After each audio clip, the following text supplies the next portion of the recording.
Gracias te damos, Señor, por permitirnos venir a ti en el nombre de Jesucristo, tu Hijo amado. Como dice tu palabra, por el camino nuevo y vivo que Cristo nos abrió cuando se rompió el velo. Y gracias, Espíritu Santo, por habernos aplicado toda esta palabra a nosotros. Porque ahora estamos convencidos de la salvación. Como dijo Pablo, y estamos más seguros que cuando creímos. Cada día estaremos más seguros. Ahora guíanos, Señor, en este tema, Espíritu Santo, aplicando la palabra a nuestras vidas, dándonos la capacidad de comprender, de entender y de llevarla a cabo. Gracias por cada hermano que pudo venir hoy, bendícele, permite que a través de esta palabra seamos más convencidos y podamos crecer más en conocimiento y gracia para nuestra edificación. Ayúdanos, Espíritu Santo, a entender tu palabra en el nombre de Jesucristo. Amén y amén.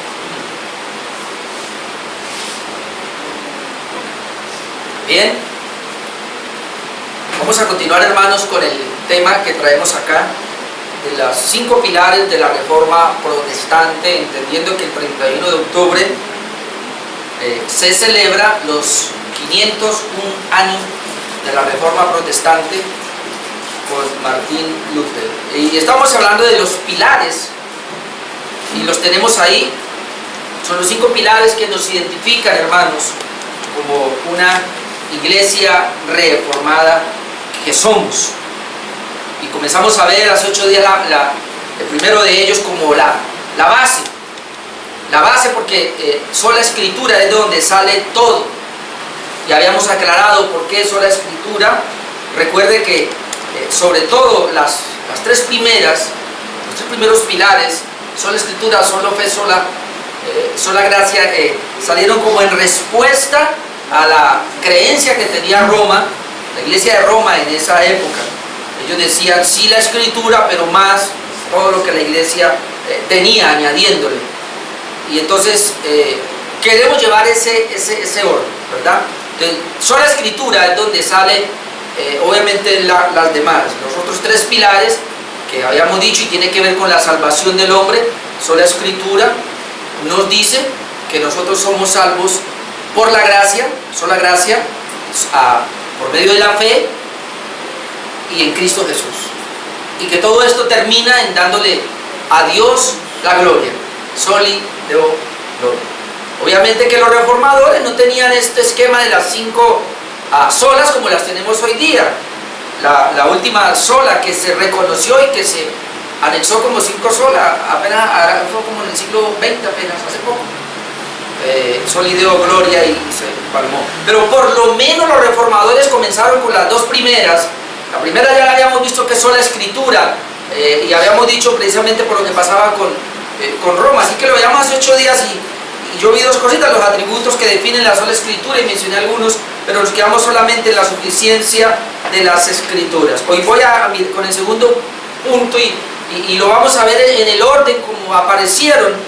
Entonces sería sola fe, sola fide, porque sola escritura obviamente tiene que ver con la sola fide allí, porque igual la iglesia de Roma anexaba otras cosas, que fue lo que a Martín Lutero lo puso muy mal a él. Martín Lutero ya había estudiado el libro de Romanos, él ya había tenido una experiencia. Yo les había dicho la vez pasada, y yo no quiero ampliar esto está en YouTube, los mensajes que dediqué el año pasado. Pero una de las cosas que Martín Lutero tenía era el hecho de la justificación. ¿Cómo es que él podía ser justificado? Entendemos la palabra justificación como perdonados de nuestros pecados. ¿Cómo es que yo soy perdonado? Inclusive, cuando era que hablaba con mi hermano Germán anoche, hablaba precisamente eso. Y que es el problema que hemos tenido la mayoría de los cristianos, de no sentirnos perdonados. Y al no entender la justificación, entonces entrábamos en el punto de que, bueno, y si yo llego a morir ahora y no le he pedido perdón al Señor, no voy al infierno, porque pensábamos y teníamos ese problema. El mismo problema lo tenía Martín Lutero. Martín Lutero comenzó a entender la doctrina de la justificación, pero él todavía no la comprendía muy bien, y él decía, pero ¿cómo? Yo soy perdonado, porque él iba donde el sacerdote se confesaba y confesaba todos los pecados. De hecho, ya estaban aburridos con él. Él entraba al confesionario 3 horas. y le decía al mismo compañero, porque él también era sacerdote, confesándole todos sus pecados. Pero lo más risible es que cuando él salía del confesionario, dice que él iba saliendo y iba por el patio y de repente, ¡ah! Se me olvidó confesar este pecado y se devolvía otra vez. Y eso es interesante. O sea, a Martín Lutero lo atormentaban los pecados porque él decía, si yo me muero ahora o Cristo viene por mí y si yo no he podido confesar el último pecado que cometí, me voy a ir al infierno. Él no entendía la justificación. Y hoy día muchas iglesias, hermano, en ese arminianismo, es decir, que practican, usted escucha pastores que dicen la salvación se puede perder. Otros lo acomodan y dicen, no, la salvación no se pierde, el que se pierde es la persona. Para decir que no hay seguridad, hermano. Y entonces como que todos hemos pasado por esa inseguridad y Martín Lutero la tuvo. Pero cuando Martín Lutero llega a Romanos 1:17 y él comprende que la justicia de Dios se revela por medio de la fe, es por fe y para fe, y él comprendió, esto es cuestión de fe. Cuando Martín Lutero comprende que es por la fe, que no es las obras, que él es justo por la fe, que el Señor lo perdonó a él por la fe, y él llega a esa comprensión, él comienza a tratar de enseñar eso. Pero paralelo a eso, ¿sabe qué hizo la iglesia de Roma con no recuerdo el nombre del Papa, pero sí recuerdo del emisario que mandó Texel, me acuerdo del apellido, y es otro sacerdote, y entonces, ¿cómo conseguimos dinero?, decía el Papa. Y dice que Texel era un sacerdote, pero era muy piloso, y de alguna manera él dijo, pues, vendamos indulgencias, ¿listo? Y entonces, no, vamos a recoger plata vendiendo indulgencias. Y con eso vamos a terminar, a reconstruir la iglesia de Roma. No recuerdo cómo se llamaba, Sistina, no. Bueno, entonces le da la orden y Texel se va, no recuerdo el nombre ahora, pero él se va y a todas las ciudades, y él comenzó a vender indulgencias. Y este hombre se inventó una cantidad de cuentos. Hasta algo que es risible, porque él decía, mire, cuando usted coge una moneda y la moneda cae, tan pronto suene la moneda en el plato, el alma de su familiar sale del, ¿cómo se llama? Del purgatorio. Usted sabe lo que es una indulgencia, ¿no? Una indulgencia, y yo le explicaba acá, pero para los que no se acuerdan, una indulgencia es que ellos creían en personas muy justas, o sea, Dios ve las obras de las personas. Y entonces hay personas que hacen obras muy malas y también hacen obras buenas, pero las obras buenas no, son muy poquitas. Pero en cambio hay otros que hacen obras muchas. Sus obras malas son muy poquitas, de tal manera que como que Dios hiciera eso, ¿no? Entonces Dios ve las obras buenas y las obras malas, y entonces las obras buenas que hizo esta persona son tan grandes que se le llama santos. O sea, a él se pasó en obras. Entonces cuando la persona muere, esas obras de él, ellos dicen la fe, pero las obras cubren sus pecados. Pero quedó con un excedente, y ese excedente no se puede perder. Es como que hay un banco donde los santos que mueren y se pasan en obras, ahí están.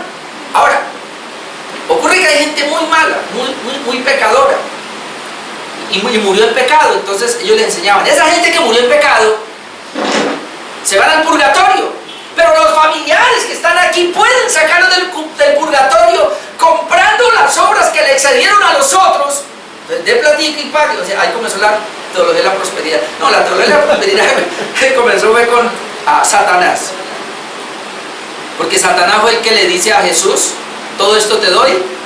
Le mostró las riquezas del mundo y le dijo, todo esto te doy si postrado me adoras. Luego Judas, ¿qué hace? ¿Cuánto me da y lo entrego? ¿Ve? Y entonces eso lo ha tenido la iglesia errada, equivocada. Y la iglesia de Roma era lo mismo, comenzó a venderle a todos los parroquianos indulgencias, y ellos inventaron una cantidad de cosas y más santos, y por eso ellos canonizan, ¿no? ¿Por qué los canonizan? Pues para que tengan más y usted pueda. Entonces, ahí, hermano, la iglesia católica, cada santo, y cuando le rezan a un santo, ellos están diciendo, ellos se excedieron en obras, como yo soy tan malo y mis obras no me alcanzan, entonces las obras de ellos me cubren a mí, ¿cómo? Pagando. Mi hermano le cuento y sabe, ellos hicieron un negocio, yo no recuerdo en qué porcentaje, pero Texel, que era el que las vendía y las promocionaba, eso salía de cada catedral, de cada iglesia lleno de plata, y él se cogía un porcentaje y el otro lo mandaba para Roma. Y este hombre se enriqueció. Entonces de ahí vienen las tales indulgencias. ¡Ay, Martín Lutero por el otro lado, bravo! Se enojó y entonces enojado, ¿sabe qué hizo? Escribió 95 tesis. Ustedes ya las han leído, ¿no? El año pasado se las dimos. Ahora, cuando usted lee las 95 tesis, usted comienza a ver que la mayoría son en contra de las indulgencias y del Papa y de todo eso. Y él coge esas y va y las clava precisamente en la catedral de Wittenberg, y clavó las 95 tesis. Y en menos de 20 días, hermano, esas 95 tesis, yo no sé cómo hizo, se hizo popular por todo el país y casi por toda Europa, y entonces ahí comienza el problema. Pero ¿por qué él hizo eso? ¿Y por qué hablamos de las indulgencias? Porque las indulgencias lo que están diciendo es, sí, la fe en Cristo, obviamente en la cruz del Calvario, pero además de eso usted debe tener buenas obras, y como sus buenas obras no le alcanzan, entonces usted tiene que comprarlas. Eso se llama la venta de indulgencias, la compra y venta de indulgencias. Martín Lutero ahí donde se levanta, y ¿qué es lo que dice? No, señor, sola fe, sola fe. Y ahí viene la palabra sola fe. Entonces está en la mitad, pero ahí no importa el orden, pero las quiero compartir de acuerdo a cómo aparece. Entonces habíamos dicho eso sí a nosotros que las 5 solas o estos 5 pilares son los emblemas o distintivos que identifican a las iglesias reformadas. Normalmente se les llama las 5 solas, son derivadas de la reforma del siglo XVI. Y es el siglo XVI, perdón, 31 de octubre de 1517, el siglo XVI. Entonces, estas 5 solas son una declaración de lo que es el verdadero evangelio de Jesucristo. Número 2, entonces sola fide. ¿Por qué sola fide? Tengo 2 cositas, muchos textos. Porque, y voy a definir por qué sola fide de una vez. Porque solo somos declarados justos ante Dios por medio de la fe en Cristo Jesús, sin ninguna mezcla o necesidad de nuestras obras. Eso significa sola fide o solo fe. Salvos únicamente por la fe en Cristo Jesús. De hecho, la fe, hermanos, los teólogos lo llaman la fe instrumental. ¿Qué quiere decir eso? La fe es el instrumento. Y también vamos a aclarar, o sea, la fe es el instrumento o el medio. Dios nos salva de pura gracia, pero lo hace a través de la fe, que es el instrumento o es el medio. Pero la fe no nos salva, nos salva Jesucristo. Jesucristo es el objeto de nuestra salvación. La fe es el instrumento nomás. Y ahorita vamos a mirar algo para que lo tengamos claro. Ahora, quiero aclarar también esto. Cuando decimos sola fe, y los reformadores aclararon esto no indica que la fe está sola. Aclaro, los reformadores dijeron esto y yo lo creo porque así es. Cuando decimos sola fe, no queremos decir que la fe está sola. Lo que queremos decir es que somos salvos solamente por la fe en Cristo, que es el objeto, en Cristo. Pero esa fe no está sola, porque el mismo Efesios 2:10 dice, somos salvos para buenas obras. O sea que la fe verdadera, hermanos, en Cristo Jesús se evidencia por las buenas obras. ¿Me explico? No somos salvos por las buenas obras, pero somos salvos para buenas obras. En ese sentido, la fe no está sola. La sola fe se requiere para la salvación, Romanos. Pero la fe que me salva me lleva a hacer buenas obras, Santiago. Eso no lo entendía Lutero al comienzo y peleó, y por eso algunos estos días yo publicando en el Facebook y me estaban criticando. ¡Ay, Lutero se equivocó! Lutero quería arrancar a Santiago. Sí, yo lo sé, porque Lutero cuando leyó Romanos, y eso nos pasa a todos porque somos débiles, cuando leyó Romanos entendió salvación solamente por fe. Pero cuando Lutero va y lee Santiago, Santiago dice, ¿cuál es solo fe? Necesitamos las obras. No solamente somos salvos por la fe, sino también por las obras. Y entonces Lutero dice, ¿qué es esto? Dice, yo le creo a lo que dice Gálatas y obviamente Hebreos y Romanos. Y él quería arrancar a Santiago, pero porque él después lo comprendió, y es lo que usted tiene que comprender, que Romanos, hermanos, está hablando de que Abraham creyó a Dios, como leíamos ahora, y le fue contado por justicia, pero él está hablando de Génesis capítulo 15. Y Santiago, cuando está hablando de la fe, está hablando de Génesis capítulo 22. Si entendemos eso, entendemos a qué se refiere. Entonces Pablo está hablando de la sola fe para salvación, y Santiago está hablando de las obras que son el resultado de la fe. Por eso dice que Abraham no fue justificado solamente por la fe, sino también por las obras. Pero ¿cuál obra? La obra cuando él llevó a sacrificar a su hijo. ¿Ve? Cuando uno entiende eso, Martín Lutero lo entendió, lo entendemos ahora nosotros, entonces ya no tenemos problema cuando vamos a leer a Santiago. Cuando vamos a leer a Santiago entendemos que Santiago lo que está diciendo es: si usted tiene fe, muéstreme las obras, ¿verdad? Y Pablo en Romanos lo que está diciendo es: necesitamos la sola fe para ser salvo. Entonces Pablo en Romanos está hablando de la fe para salvación, Santiago está hablando de la fe después de la salvación, que tiene que producir obras, amén, o lo que es una vida de santidad.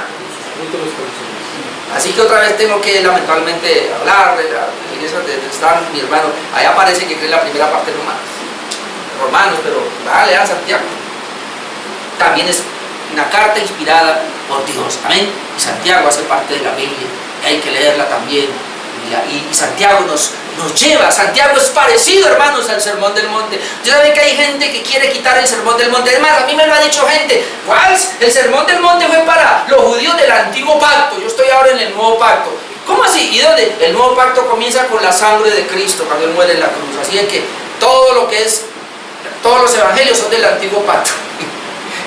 Porque no entiende la teología pactual, porque no entiende, hermano, que hay una línea que nos conduce a nosotros desde Génesis hasta Apocalipsis, una sola línea, que es Jesucristo, amén. Qué bueno entender todo eso. Dos cositas hoy, vamos a ver cómo alcanzamos.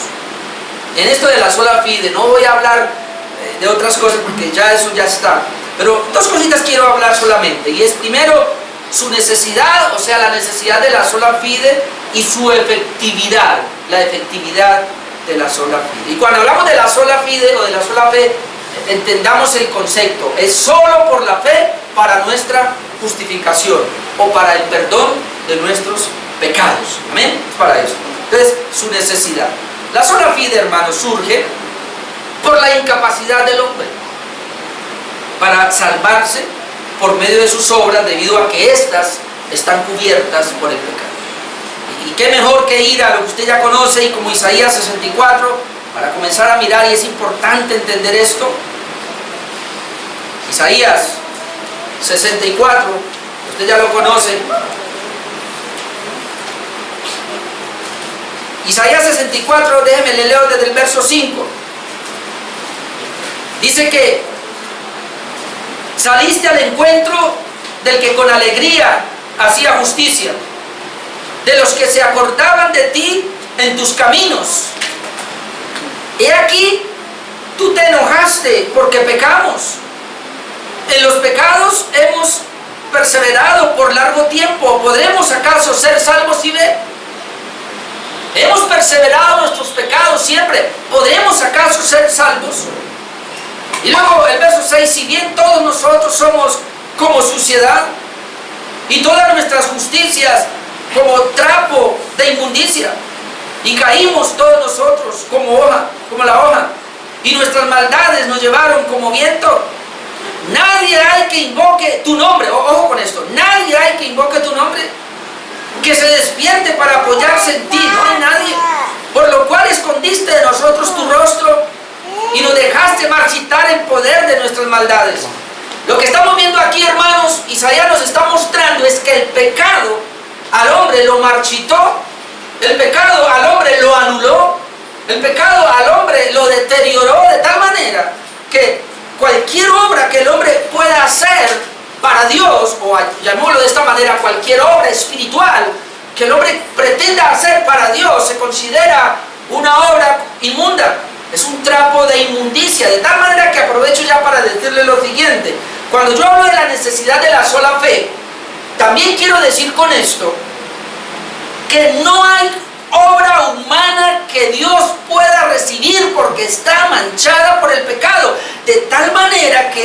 enfático decirlo hoy acá, que la fe natural del hombre no le sirve a él para ser salvo.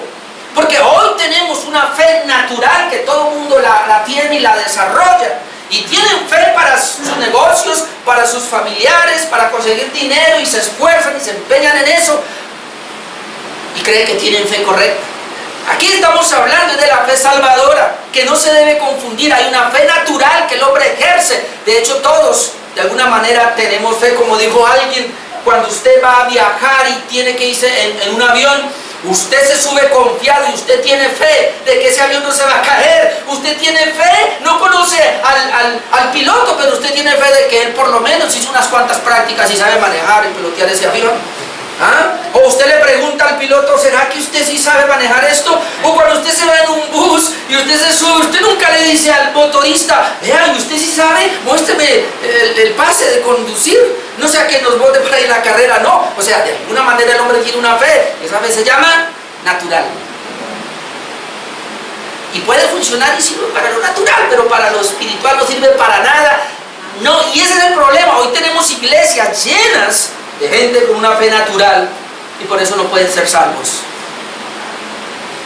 Y quería explicar esto porque es eso, toda obra que el hombre quiera hacer para Dios está manchada por el pecado y por eso no sirve.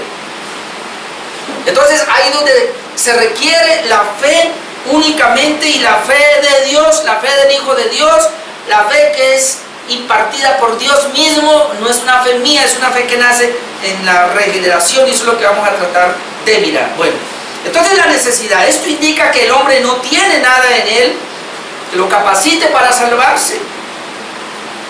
Sin embargo, Dios nos habla de la fe al decir, más el justo por la fe vivirá, y usted lo puede mirar, hermanos.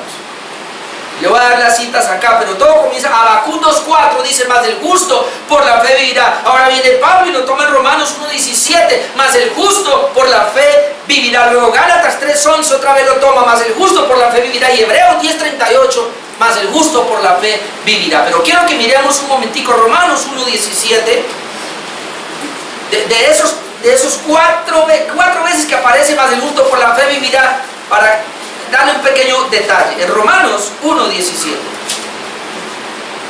que precisamente este es el texto con el cual Martín Lutero se convierte. Bueno, del 16, porque no me avergüenzo del Evangelio, porque es poder de Dios para salvación a todo aquel que cree, al judío primeramente y también al griego, porque en el Evangelio la justicia de Dios, y esto hay que trabajarle, que implica todo eso, se revela por fe y para fe, como está escrito, mas el justo por la fe vivirá. Y Martín Lutero se queda ahí, pero ¿por qué 4 veces aparece la misma expresión, mas el justo por la fe vivirá? Entonces él pudo entender, es obvio, el justo vive por fe. ¿Por qué lo hizo justo? Entonces el mismo texto le aclara, en el Evangelio, es en el Evangelio, que la justicia de Dios se revela. ¿Y cómo se revela? Pues por la fe. Nadie puede entender la justicia de Dios si no es a través de la fe. El Evangelio hace que la fe se ilumine y él puede entender esa justicia de Dios porque se le iluminó, y él ahora es a través de la fe que él puede comprender esto, pero es a través de la fe para fe, donde toda la vida de nosotros depende de la fe. Hermano, la razón por la cual usted está aquí hoy y viene a este culto y sabe que lo que estamos haciendo aquí es para Dios, es por la fe, porque usted no lo ve y ni siquiera lo siente. A veces se deja sentir, pero no siempre. Todos nosotros vivimos por fe. Pablo decía, nosotros vivimos por la fe y no por vista. Pero este texto tiene una enseñanza muy poderosa, porque lo que dice es que solamente a través del Evangelio, no hay otra manera, por eso sola Escritura. A través de la Escritura es que la justicia de Dios se revela o se da a conocer. ¿Pero cómo? Por la fe.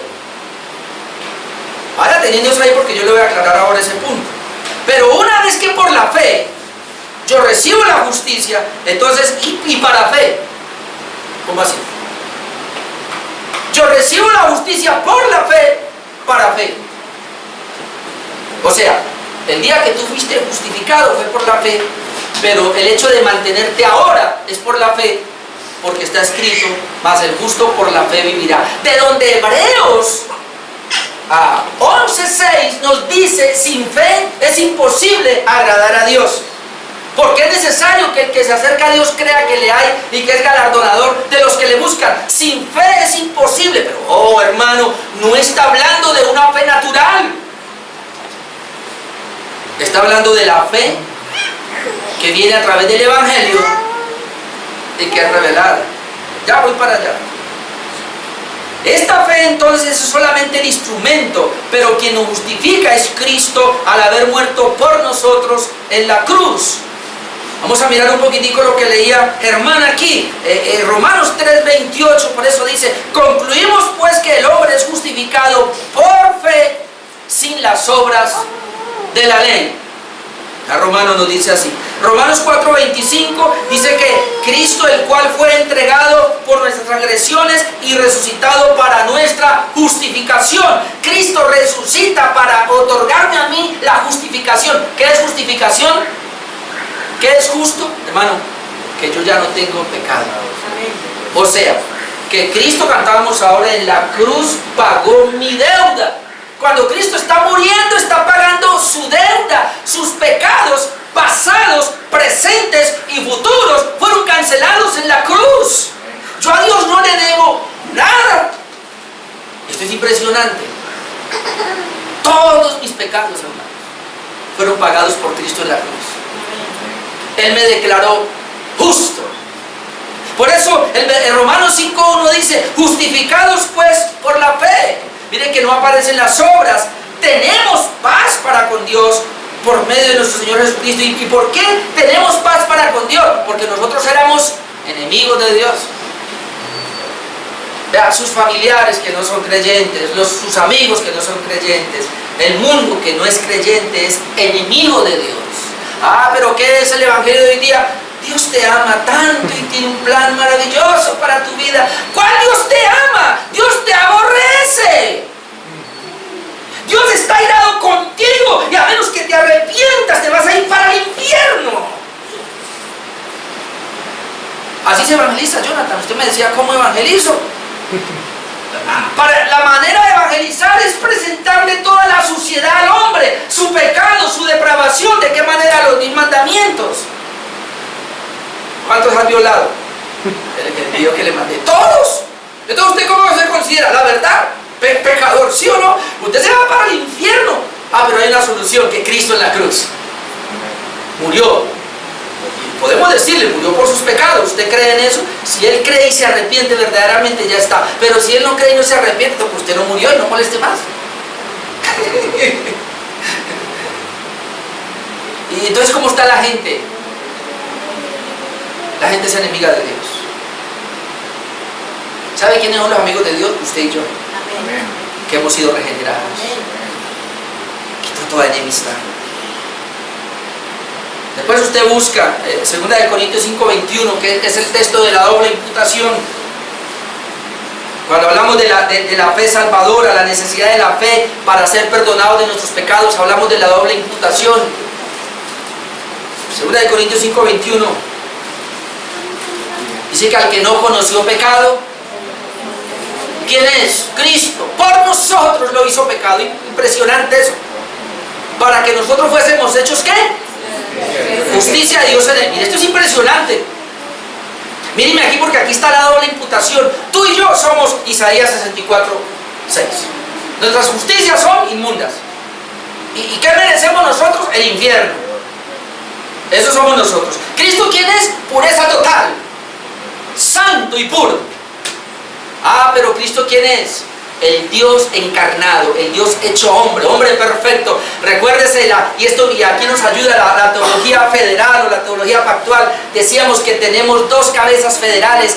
Adán es mi cabeza, fue mi cabeza federal. Adán es la cabeza federal, por eso ahí viene la federalismo, teología pactual. Adán es la cabeza federal de todos los impíos, de todos los pecadores. Romanos capítulo 5, no lo voy a leer, lo dice claramente. En Adán todos ¿qué? Pecamos. En Adán todos hemos muertos. En Adán, tuki tuki lulú, al infierno todos. Cabeza nos representa a nosotros. Entonces, ahí estoy yo. Pero ¿Cristo quién es? Cristo es la segunda cabeza federal. ¿Y Él es qué? Justo. ¿Él es qué? Puro. ¿Él es qué? Obediente a la ley. ¿Y a quién representa Cristo? A los creyentes. ¿Y por qué lo representa? ¿Y por qué es cabeza federal de los creyentes? Porque mire lo que hizo a Cristo. En la cruz Jesús vino, tomó tu pecado, tomó mi pecado, cargó Él con su pecado en la cruz y Él paga el precio muriendo. Cuando Cristo muere en la cruz, Él paga tu pecado, paga mi pecado, paga el pecado de la iglesia, o paga el pecado de su pueblo, o paga el pecado de los creyentes, o paga el pecado de las ovejas. Pero todavía no somos justos. Si lo tiene ahí, Romanos 4, 25. El cual fue entregado por nuestras transgresiones, eso es muerte. Pero hasta ahí no nos ha salvado. Hasta ahí pagó nuestra deuda. Pero hermano, usted con la deuda paga no va al infierno, pero no va al cielo. Escuche, si Cristo muere por tus pecados y paga tu deuda, tú no vas al infierno, pero tampoco vas al cielo. Entonces dice el verso 4:25 Romanos, el cual fue entregado por nuestras transgresiones, se pagó el precio, y resucitado para nuestra justificación. La resurrección de Cristo al tercer día nos otorga a nosotros la justificación, o sea, la justicia de Dios. Se lo explico de esta manera. Toda la vida yo viví en pecado y voy a morir en pecado. Ese es el veredicto de la humanidad. Cristo toda su vida vivió en santidad, en pureza. De hecho, tú no guardaste ni un mandamiento. Uno guardó, pero lo dañó con los otros. Jesucristo guardó todos los mandamientos. Entiende ahora, y esto lo explicaba acá, pero es bueno entenderlo otra vez, por qué Cristo, mire, Dios es muy precioso y entendamos esto. ¿Por qué Cristo vivió 33 años y medio? O 33 años. Dios hubiera podido haber hecho que el Hijo se encarnara y tomara forma humana y apareciera aquí ya de 33 años. Apareció Jesús. El Hijo de Dios apareció. ¿Y qué? ¿Y va a la cruz? Toma nuestros pecados y muere por nosotros y paga la deuda. ¿Qué hubiera pasado si hubiera hecho eso? No entraríamos al cielo. Porque para entrar al cielo necesitamos ser justos. Y ocurre que tú no fuiste justo, yo tampoco fui justo. Pero Cristo, el Hijo de Dios, se formó en el vientre de una mujer. Nació un hombre, pero fue perfecto, circuncidado al 8º día, cumplió la ley perfectamente. O sea, Jesucristo, el único hombre que cumplió la justicia de Dios. ¿Y sabe qué implica? Que Él resucitó para mi justificación, que cuando Él resucita, la justicia que Él cumplió como humano, me la transfiere a mí, me la da a mí. La doble imputación es que todo mi pecado yo se lo entregué a Jesús y luego Jesús resucita y toda su justicia me la entrega a mí. Así que Orlando ahora, ¿cómo está delante de Dios? Voy a hablar, mire cómo estoy delante de Dios. Estoy perdonado porque Cristo pagó mi deuda, entonces yo al Señor no le debo nada. Porque Cristo pagó mi deuda. Por eso yo no voy al infierno, porque Cristo pagó mi deuda. Pero además, yo puedo entrar al cielo, a su presencia eterna, porque soy justo, porque tengo la justicia de Cristo. ¿Qué es eso? Que aparezco delante de Dios como que yo guardé perfectamente los 10 mandamientos, la ley de Dios. No solamente aparezco sin pecado, sino que aparezco ahora con una justicia plena, que no es mía, es de Él, es de Cristo. Por eso soy salvo. La salvación no es solamente que Cristo en la cruz me libró de ir al infierno. La salvación es que me otorgó la justicia por la cual yo ahora puedo entrar a su presencia santa.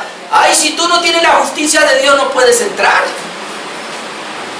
Jesucristo, por eso Él vivió 33 años cumpliendo la ley perfectamente para que luego me fuera acreditada a mí. Eso se llama doble imputación en teología. Mi pecado es acreditado a Jesús, pero la justicia de Jesús es acreditada a mí. Y si tú tienes esa fe, tú eres salvo. Amén. Esa es la única fe que salva.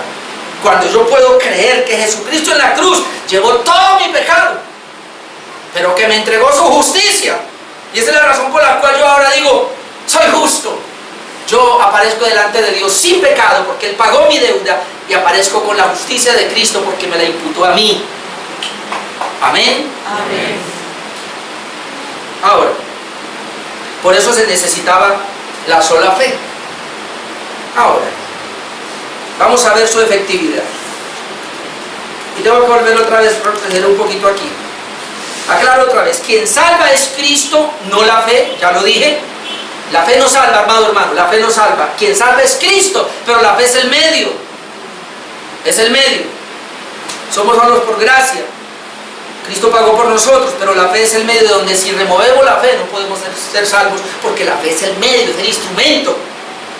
Pero necesitamos la fe nosotros. Y la fe para salvación no es producida por el hombre. Dios es el dador de la fe para que pueda ser efectiva. Y le voy a decir ahora en Romanos capítulo 8, versículo 7, ¿por qué la fe humana no le sirve al hombre? Ahí rapidito, Romanos 8, 7. Dice Romanos 8, 7, por cuanto los designios de la carne, designios ahí, el fruto de la carne, o resultado de la carne, como lo quiera ver, por cuanto los designios de la carne son enemistad contra Dios. ¿Qué quiere decir eso, hermano? Míreme, todo lo que el hombre produce en su carne es enemistad contra Dios. Míreme, hermano, mire esto. Las buenas obras que las personas hacen supuestamente para agradar a Dios es enemistad contra Dios, porque es un fruto de la carne. Entonces los designios de la carne son enemistad contra Dios. ¿Por qué? Porque no se sujetan a la ley de Dios ni tampoco pueden. ¿Qué pasa con el inconverso? Él no se sujeta a la ley de Dios, tampoco puede. Y luego dice el versículo 8, y los que viven según la carne no pueden agradar a Dios. Mire, los que viven según la carne, ya aclaramos aquí que ese cuento de que aquí están los carnales es mentira, o son cristianos o son carnales, pero no, nosotros no podemos ser las dos cosas. Entonces aquí está diciendo, o somos espirituales o somos carnales, y los que viven según la carne no pueden agradar a Dios. Por eso hay gente que está desarrollando ahora mismo una fe natural, es una fe carnal, no pueden agradar a Dios, no sirve. Hay gente que cree en el Evangelio con una fe natural, no le sirve. Y ya voy para allá, porque quiero llegar a ese punto de esa fe. Primero, su efectividad, la fe que salva, la sola fe es efectiva, porque Cristo es el autor y el consumador de ella. Hebreos capítulo 12. Y ojalá usted lo pueda ver. Porque una vez hablando con una señora que dice ser pastora, ella me decía, no, Dios le repartió fe a todo mundo. Digo, que Dios le repartió fe a todo mundo, ¿cómo así? O sea, ¿sabe qué es lo que quieren decir con eso? Cualquiera puede ejercitar fe. ¿Sabe por qué los pastores le dicen a la gente, crea en Cristo? Venga, haga una oración de fe, yo le ayudo, repite esta oración conmigo. ¿Sabe por qué lo hacen? Porque ellos creen que el hombre puede evidenciar fe. ¿Ya hiciste la oración de fe? Les llaman. Sí, ya la hice, usted ya es salvo. O sea, la persona puede ejercitar fe. ¡No! ¿Por qué? Porque mire lo que dice Hebreos capítulo 12. Por tanto, nosotros también, teniendo en derredor nuestro tan grande nube de testigos, despojémonos de todo peso y el pecado que nos asedia y corramos con paciencia la carrera que tenemos por delante. Ahora mire, puestos los ojos en Jesús. Y quiero llevarlo acá. Teniendo nosotros tan grande nube de testigos, puestos los ojos en Jesús. ¿Quién es Jesús? El autor y el consumador de la fe. ¿Quién es Jesús? ¿Quién es el autor de la fe? ¿Quién es el que la consuma o la lleva a cabo? Jesús. ¿Y por qué dice que teniendo tan grande nube de testigos, pongamos la mirada en Jesús? La nube de testigos es Hebreos capítulo 11, donde comienza a hablar de toda esta gente que vivió por fe. Esta gente hoy día de la fe, del pensamiento positivo, coge Hebreos 11 y lo malinterpretan. Hebreos 11 no está hablando de fe para conquistar, no está hablando de fe para heredar, no está hablando de fe para una casa más grande o un carro mejor, no está hablando de fe para sacar la iglesia adelante, ¡no! Hebreos capítulo 11 está hablando de la fe que Dios le otorgó a su pueblo para ser salvos. Por eso dice acá, teniendo esa grande nube de testigos que vivió por fe. Ahora nosotros vamos a poner los ojos en Jesucristo, que es el autor y consumador de la fe, porque esa gente de Hebreos 11, que son los del antiguo pacto, pusieron la fe en Jesucristo, que es el autor y consumador de la fe. ¿Cómo fueron salvos en el Antiguo Testamento? Ponen los ojos en Cristo, que es el autor y el consumador de la fe. Ahora, teniendo eso en cuenta, que Jesús es el autor y el consumador de la fe, ya no alcanzo a ir allá, pero usted lo sabe. Eso quiere decir, y le voy a hablar de un solo texto, que la Biblia nos dice que es Dios entonces el responsable de otorgarnos la fe o de darnos la fe a los que vamos a ser salvos. Efesios 2, 8 y 9, usted lo conoce. Efesios 2, 8 y 9, porque por gracia sois salvos. ¿Cómo yo soy salvo? Por gracia. Pero ¿cuál es el instrumento? Por medio de la fe. Yo soy salvo por gracia, pero el instrumento, ¿cuál es? La fe, por medio de la fe. Y luego, ¿qué dice? ¿Y esto? ¿Y esto? ¿Qué? ¿Pero qué? ¿Esto qué es? La gracia y la fe. Por gracia sois salvos por medio de la fe. ¿Y esto? No de vosotros. Entonces, ¿de quién es? Es un regalo de Dios. Es un regalo de Dios. Ahora, la fe para ser salvo, cuando hablamos de sola fide, sola fe, lo que queremos enfatizar es que el hombre, para ser salvo, para ser justo, ya dijimos que es una persona justa, uno que su pecado le fue imputado a Cristo, pero que la justicia de Cristo le fue imputada a él. Para yo ser meritorio de esto, yo necesito tener sola fe, pero no es una fe natural, es una fe que Dios me otorga. Dice que es un don de Dios, es un regalo de Dios. Más textos, pero vamos a mirar Filipenses 1:29. Cuando yo leí Filipenses 1:29 y comprendí esto, dije, como dicen algunos, ¡wow! Filipenses 1:29, porque a vosotros, y le está hablando a la iglesia, los que ya son salvos, os es concedido a causa de Cristo. ¿Qué es concedido? No solo que creáis en Él, sino también que padezcáis por Él. Dos cosas nos son concedidas a la iglesia, a los que somos de Cristo. ¿Qué cosa nos concedió? Que creamos en Él y que padezcamos por Él. Y las dos cosas van de la mano, así que tú le llamabas a padecer. Pero el primer punto es, la fe es un don de Dios concedido por Él. Escuche, y cuando dice concedido por Él, no es para todo el mundo. Es solamente para los elegidos de Dios, para los escogidos de Dios. Esto a más de uno no le gusta, y muchos de mis familiares al comienzo, cuando yo comencé a predicar esto, me trataron de hereje. Hoy día ya me están dando la razón, aunque hay otros que todavía no, pero confiamos en Dios que me la dé, que no me la están dando a mí, me están dando a la palabra. Usted, ¿cuál es la razón por la cual usted y yo no podemos desarrollar fe? Porque la fe en nosotros es una obra humana, que es un trapo inmundo delante de Dios. Así que la única manera era que Dios nos transfiriera la fe del Hijo de Dios, dice la Biblia en otros textos, y la transferirá a nosotros, de tal manera que la Biblia dice que el impío no puede creer, precisamente porque a él no les da la fe. Y en Hechos 13:48 dice que creyeron los que estaban ordenados para salvación. O sea, van a creer solamente los que son de Cristo. Y en Juan 10:26 por allá dice, ustedes no creen porque no son de mis ovejas. O sea, los que no son ovejas de Cristo no van a creer, no pueden creer. Entonces, ¿cómo yo creí? Y este es el texto que quería mencionarles, dos textos más para terminar acá, pero es esto impresionante. Esa fe que salva es dada en la regeneración, que viene por el oír la palabra de Dios o el Evangelio, pero primero debe venir el oír. Y vamos a mirarlo en Romanos, capítulo 10. Ojalá usted pueda ver hoy lo que yo vi. Vamos a leer desde Romanos 10:13. Y es impresionante, cada vez yo veo mejor aquí las cosas. Pero Romanos 10:13 viene hablando de la fe para salvación. De hecho, el título antes de Romanos 10 es la justificación que es por la fe, pero Romanos 10:13 dice, porque todo aquel que invocar el nombre del Señor será salvo. ¿Cuál es el problema con las iglesias hoy día? Que se quedaron con ese texto. Usted necesita invocar el nombre del Señor para ser salvo. Sí, pero es que ese texto tiene un contexto. Pero no me voy a devolver, solamente me voy a adelantar. Entonces, todo aquel que invocar el nombre del Señor será salvo. 14. ¿Cómo pues invocarán a aquel en el cual no han creído. O sea, si no han creído, su invocación no sirve. ¿Y cómo creerán en aquel de quien no han oído? Si no han oído, su fe y su invocación no sirven. Y luego dice, ¿y cómo oirán sin haber quien les predique? Si no hay quien predique, no se puede oír. Y si no se puede oír, no se puede creer. Y si no se puede creer, no se puede confesar. Y si no se puede confesar, no hay salvación.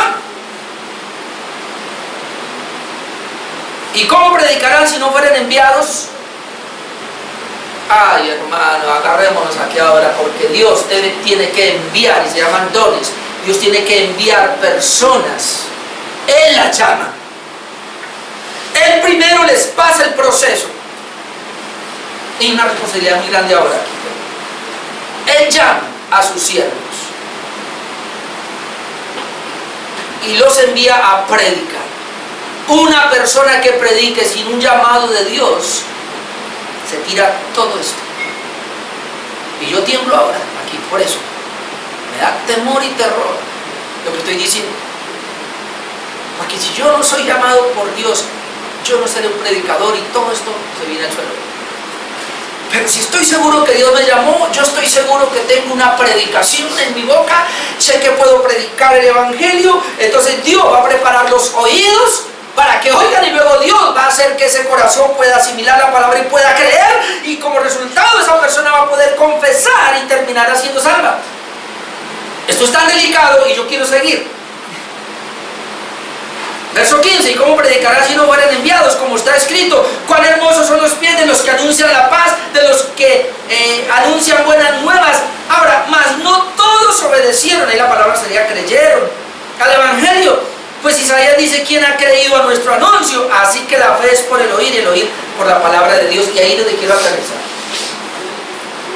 ¿Cómo se va a llevar a cabo el proceso de regeneración? Ya que lo que yo estoy tratando de decirle es que la fe que salva es una fe que es dada por Dios, pero que esa fe nace en la regeneración, en el nuevo nacimiento. Cuando Dios otorga regeneración a una persona o le da el nuevo nacimiento, ahí implícitamente le está dando la fe para que esa persona pueda creer en Cristo, arrepentirse, se llama conversión, y poder ser salvado. Ahora, ¿dónde está la regeneración? Otra vez vamos a leer el verso 17 con mucho cuidado. Si esto es así, dice, así que la fe es por el oír. ¿El oír qué cosa? El contexto nos dice, el Evangelio. ¿Cómo viene la fe? La fe es, o la fe viene por el oír. ¿El oír qué? El Evangelio. ¿Ve?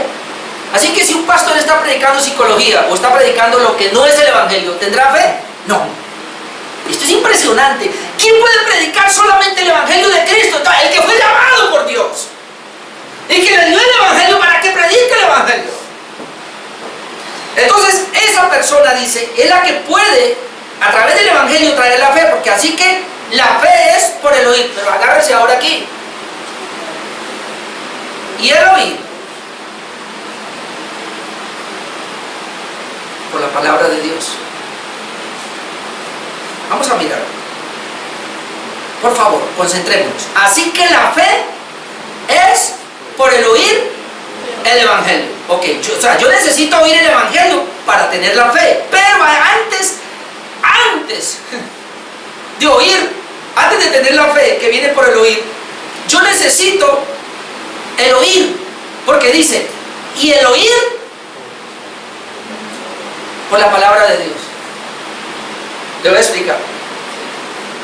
Antes que venga la fe a mi vida por el oír el Evangelio, la palabra de Dios o el mismo Evangelio tiene que desarrollar en mí el oír. Le voy a explicar por qué. Porque el hombre está muerto espiritualmente. Y si yo le predico el Evangelio a una persona, ella está muerta espiritualmente, de tal manera que no puede desarrollar su oído. Ella no va a oír. Ella oye con el oído natural, percibe con el oído natural, pero con el oído espiritual no. Por eso esa persona que oye el Evangelio naturalmente, con su oído natural, y lo puede entender y lo puede aclarar, es más, hasta lo puede predicar, pero esa persona, su oído para recibir la fe está muerto. Entonces por eso es que esa persona no puede ejercitar fe. Porque el oír viene por la palabra de Dios. Le voy a explicar. Si la persona está muerta espiritualmente, ella no puede oír. Pero cuando la palabra se le predica, el Evangelio se le predica, lo primero que Dios hace en la regeneración, ¿qué es regeneración? Dar vida espiritual. Yo estoy así, muerto espiritualmente. Así que a mí me predican el Evangelio, muerto espiritual, no oigo nada. Naturalmente sí, y entiendo naturalmente, pero no soy salvo. Espiritualmente estoy muerto. Por eso mucha gente no puede caminar. Pero esa palabra, lo primero que tiene que hacer, me regenera. Cuando me regenera la palabra, el Evangelio, entonces yo me despierto y tengo un oído espiritual. Y cuando yo tengo el oído espiritual, dice, así como la fe viene por el oír viene por la palabra. Primero, ¿qué necesito yo? ¿La fe o el oír? El oír. Primero necesito, por eso dice, y otra vez mírenlo, ahí está. Así que la fe es por el oír, lo que viene hablando es cierto, pero el oír por la palabra de Dios. Así que yo necesito primero el oír, que es la regeneración que viene por la palabra de Dios, para luego, ya una vez tenga el oído regenerado, ahora yo sigo escuchando el Evangelio y puedo oír la fe que viene, porque mi oído está listo para recibir la fe. La fe viene por el oír, pero el oír ¿qué? Oír la palabra predicada. Ahora usted entiende por qué en Corintios dice que a Dios le plació salvar a la gente por la locura de la predicación. Y ahora usted entiende por qué yo me paro aquí y lo que yo estoy haciendo es predicar. Es distinto, hermanos, a darle un estudio. Le damos estudio bíblico a los hermanos, pero al pueblo, a la gente impía, para que sea salva, hay que predicar el Evangelio, y hay que seguir predicando aquí el Evangelio, porque algunos quizás aquí aún todavía no han alcanzado la salvación. ¿Y por qué? Porque el oído no se ha despertado. Y el oído solamente se despierta a través de la palabra. Entonces, ¿qué es lo que yo hago? Yo entiendo que cuando yo veo una casa y la gente es inconversa y su familiar, usted le va a predicar, son inconversos, usted predíquele el Evangelio. Predíquele el Evangelio, enséñele el Evangelio. Obviamente, si usted es salvo, porque usted no es salvo, ya perdió el año, usted necesita que le prediquen a usted. Pero bueno, predíquele el Evangelio, enséñele si es salvo. Y lo primero que Dios va a hacer es que lo va a regenerar, o sea, le va a dar un oído. ¿Para qué? Para que la fe le llegue. ¿Cómo le llega? Siguiéndole predicando el Evangelio. Pero esto no para ahí, porque en Romanos 1:17 hemos visto que dice Pablo, así que en el Evangelio se revela la justicia de Dios por la fe y para fe. Yo lo tomo así, por la fe y para fe. ¿Qué es lo que quiere decir con eso? Viene de Dios la fe, pero para yo seguir viviendo por la fe, porque como está escrito, más el justo por la fe vivirá, de tal manera que la fe tiene un inicio. Cristo es el autor y el consumador. La fe necesita seguir siendo consumada en nosotros. Por eso la Biblia habla de seguir creciendo en la fe. ¿Y cómo yo crezco en la fe? Hermano, viniendo ahí usted y sentándose a escuchar a este predicador. ¿Y cómo yo? Yendo yo ahí sentándome a escuchar a otro predicador. Siempre ha sido así y así será. El Señor no tiene otra manera de crecer en la fe, de aumentar nuestra fe. ¿Hasta cuándo? Hasta que el Señor venga por segunda vez. Por eso necesitamos la iglesia. Y ahora usted entiende por qué el pastor se enoja cuando alguno no viene. Porque yo digo, perdió la fe. Esa fe que hoy se transfirió. Los que no vinieron hoy con todas sus excusas, esta fe que salió aquí, se la perdieron. Pero déjeme, yo termino. Uy, se me fue el tiempo. Para completar esto, y ahora usted va a entender mejor Marcos 4. Lo va a entender mejor. Lo va a entender. Yo una vez cuando lo entendí, yo dije, uy Señor, aquí qué es lo que hay. Porque yo me asustaba con Romanos 4, versículos 10 y 12. Ahora ya no me asusto. Ahora le doy gracias a Dios. Romanos 4, versículo 10. Perdón, Marcos 4, versículo 10. Marcos 4, verso 10. Cuando estuvo, aquí les enseña la parábola del sembrador. Y miren lo que dice: cuando estuvo solo, los que estaban cerca de él, con los 12 le preguntaron sobre la parábola.